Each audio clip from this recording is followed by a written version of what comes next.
Have you ever felt like you're giving cues and your bird just stops listening to you? Well, that means that it's time to clean up your cues. Today I'm working with Dina and Jonathan and their Timneh African Grey, Kenya.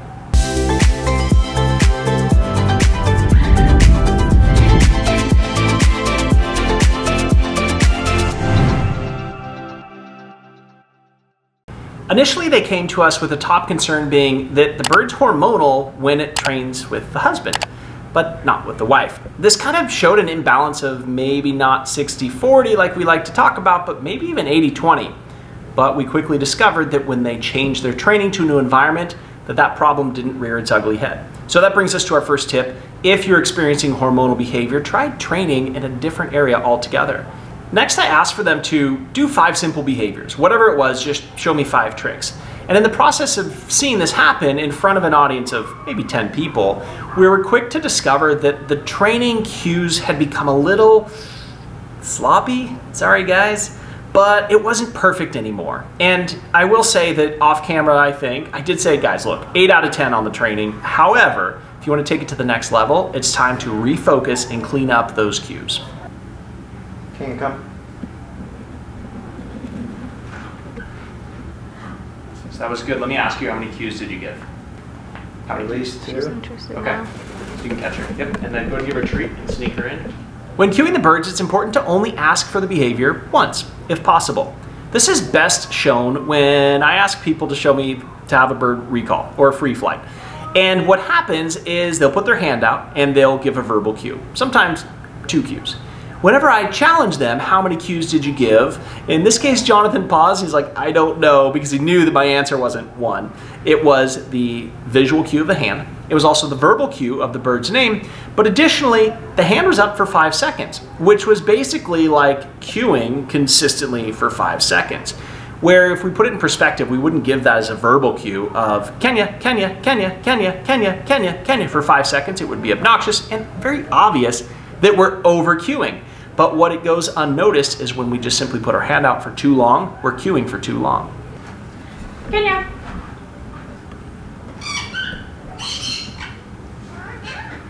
The problem with this is that it weakens the cue. And you could see this pattern expose itself through a lot of the different behaviors.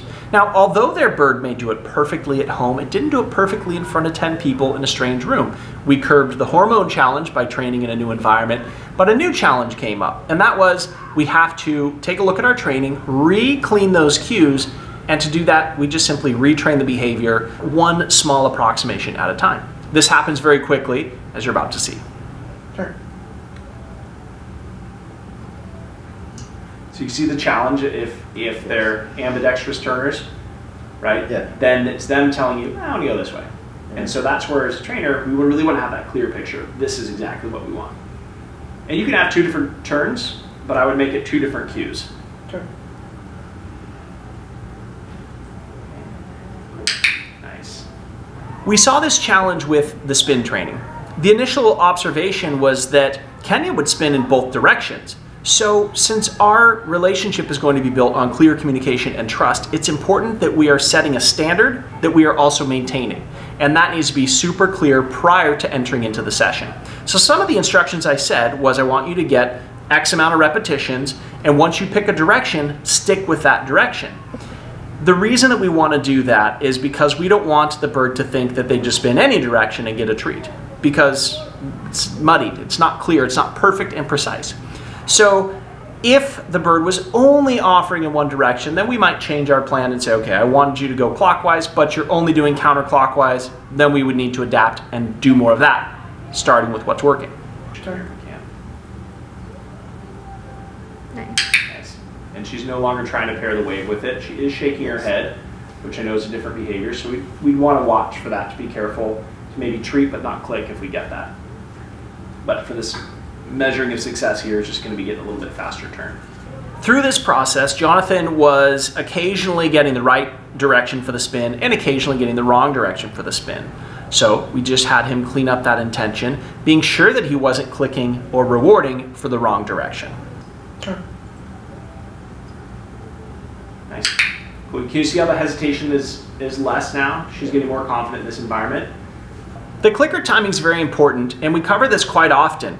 When you're using a target stick to get the bird to do a spin, we don't need the bird to touch the target at the end. We're using that stick to cause a direction and some input for the bird to follow, but we're measuring the criteria of the bird's feet both ending up the same direction. So as that bird turns around and its feet end up both facing the right direction, that's the moment we're clicking for. We don't need to click moments later after that behavior has been completed when the bird reaches out and touches the stick. It's time to start phasing out the stick. Have you guys phased out the the target? Like, Yeah. can you do it by just cueing? Yeah. Yeah. What does that look like? Turn. That's it. Turn.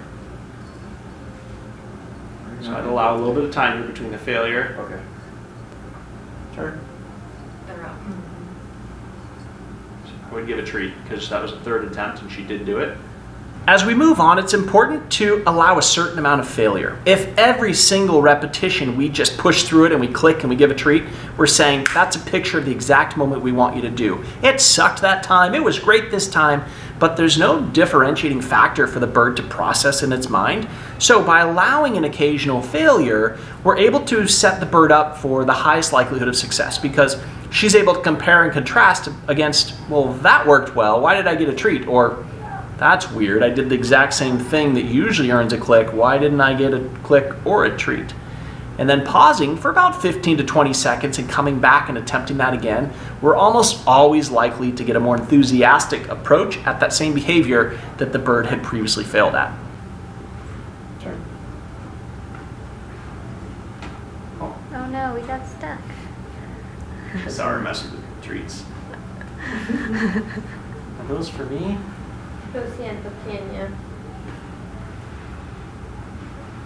If the bird is in the right direction, and in this case Kenya was still doing the spin but would get a little slowed down or sidetracked by the kids that you might hear in the pool behind us, then we would not click because again it wasn't perfect, but we did get the spin, so we would offer a treat. So it brings up the question of when do you click? Make sure you're clicking for the perfect repetition or the best repetition in the direction on the same trajectory that you want to go to the ultimate goal.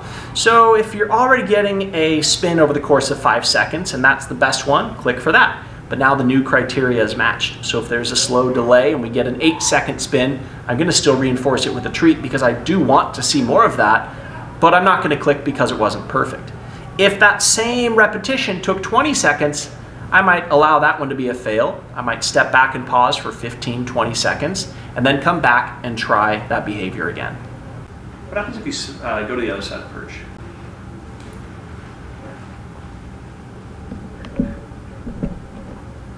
Turn. Nice. Let's get one more quick one.